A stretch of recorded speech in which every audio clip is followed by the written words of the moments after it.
Le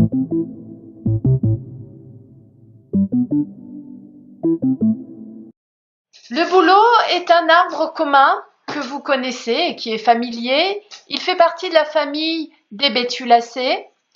Il affectionne particulièrement les terrains tourbeux, humides, et il se reconnaît par cette écorce argentée, lisse, et il porte le nom donc de pubescent parce que ses feuilles sont couvertes d'un doux duvet soyeux.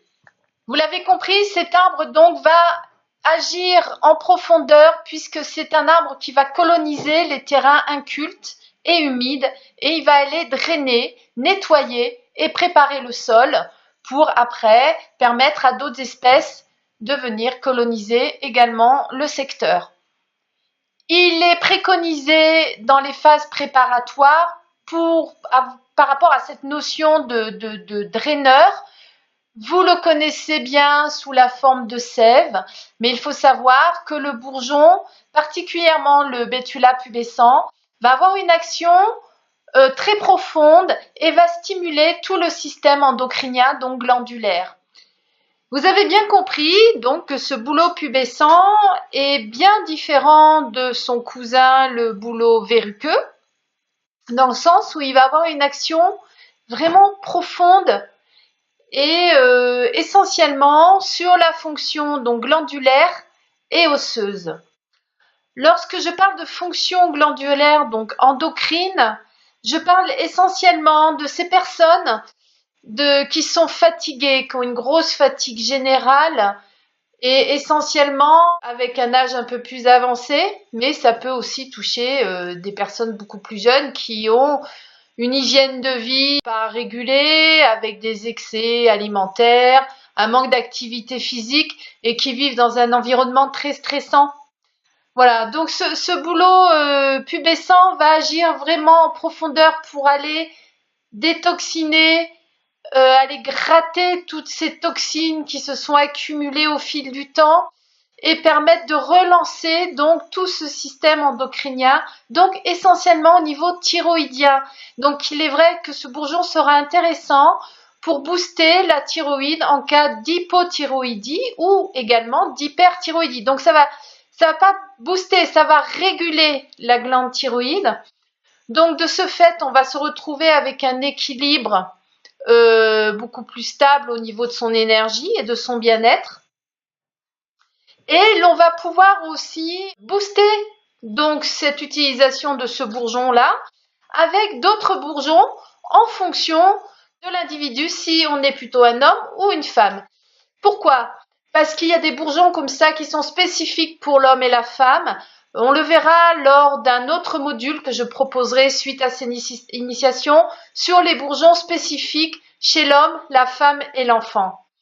Donc là, on pourra aisément associer au boulot, lors de cette phase préparatoire, le macérat de chêne. Pourquoi le chêne ? Visualiser un chêne, donc c'est vraiment la force, c'est l'arbre qui continue à pousser malgré les blessures qu'il peut avoir. On voit souvent des chênes qui sont à moitié détruits, des branches cassées, et puis qui vont continuer comme ça à pousser quand même avec cette force, cette énergie vitale, malgré tout.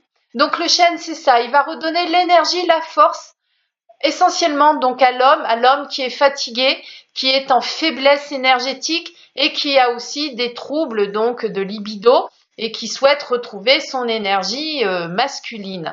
Donc on pourra associer le bourgeon de chêne, mais on pourra aussi également associer le bourgeon de séquoia, qui est aussi un bourgeon masculin mais plus sur des terrains vieillissants. Donc lui, il va venir soutenir vraiment la globalité de l'individu et il va permettre d'avoir une meilleure énergie lors effectivement de cette fin de parcours de vie et de la vivre la plus sans énergie possible. Voilà, donc ça, ce sont les deux bourgeons masculins que l'on peut associer au bouleau pubescent.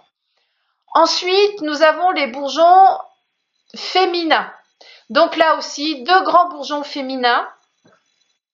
Les principaux, donc on retrouve le framboisier qui est le bourgeon de la jeune fille. hein, ou alors lorsqu'elle a, par exemple, des troubles prémenstruels, des douleurs, ce qu'on appelle le syndrome prémenstruel. Donc le boulot va pouvoir être accompagné par ce bourgeon lorsqu'on est en présence d'une jeune fille qui n'est pas très régulée au niveau de ses cycles, qui présente des douleurs, des problèmes d'infiltration, des règles irrégulières. Voilà, donc ce bourgeon va bien s'associer avec le boulot pour faire ce travail de fond et remettre en marche tout ce système glandulaire. On retrouvera aussi l'érel, mais qui est un bourgeon pour la femme beaucoup plus mature et je dirais presque en préménopause et en court ménopause. Donc ce bourgeon est intéressant parce que lui, il va permettre donc de soutenir ce ralentissement ovarien tout en protégeant aussi des risques d'ostéoporose. L'érel va permettre et solliciter la fixation du calcium. On retrouve comme ça des bourgeons qui peuvent aisément s'associer au boulot de façon à préparer et à renforcer ce terrain pour ensuite passer à l'étape donc de régénération. Je ferai juste un petit point sur la sève de bouleau. Rien ne vous empêche d'utiliser en association de ces bourgeons la sève de bouleau.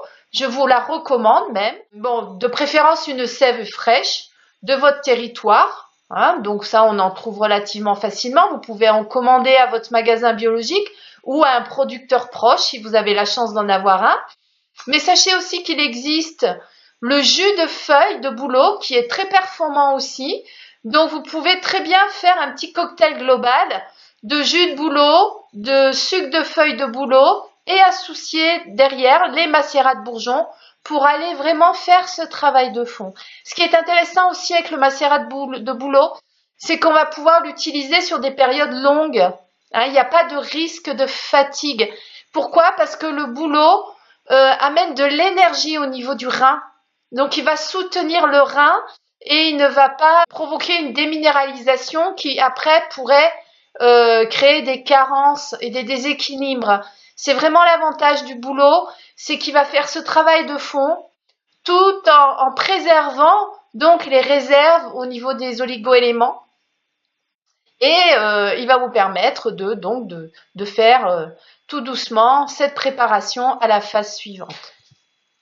En complément de cette action donc endocrinienne profonde, on peut aussi trouver l'action au niveau du système osseux. Il est certain qu'il sera moins performant au niveau des douleurs articulaires que son cousin, le Betula verruqueux, mais lui, il va faire aussi ce travail de fond au niveau des ostéoblates, donc il va permettre de reconstruire l'os. Hein, donc c'est vraiment une régénération profonde. Donc il va permettre de reconstruire l'os suite à des fractures, de l'ostéoporose. Et il va aussi facilement s'associer avec d'autres bourgeons. Donc on peut très bien proposer en fonction du terrain et de l'âge de l'individu du pin ou du sapin. Voilà, ce sont les deux bourgeons qui vont permettre aussi de solliciter la fixation du calcium et permettre aussi de recréer les fibres, hein, la structure pour pouvoir reconstruire de l'os pour un meilleur ressenti articulaire. Je reviens sur cette fonction drainante. Il est vrai que le bouleau peut être également associé au macérat de bourgeons de romarin. Pourquoi cette association? Parce que là, on va vraiment aller stimuler les fonctions immunitaires. Donc le foie, le romarin est un très bon dépuratif et un très bon oxydant au niveau de la cellule hépatique et les autres cellules également.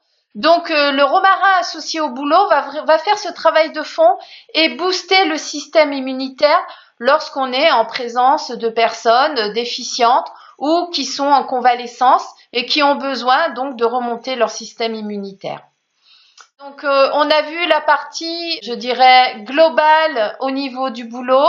Dans un autre donc module, on retrouvera le bouleau verruqueux qui est quand même différent, qui lui a une action beaucoup plus précise sur tous les problèmes d'acido-basique. Hein, donc il va agir lui au niveau des acides, au niveau des articulations et il a une fonction, je dirais, plus pédiatrique. Voilà, donc c'est pour ça que lors de cette présentation du bouleau, j'ai préféré vous présenter le Betula pubescent.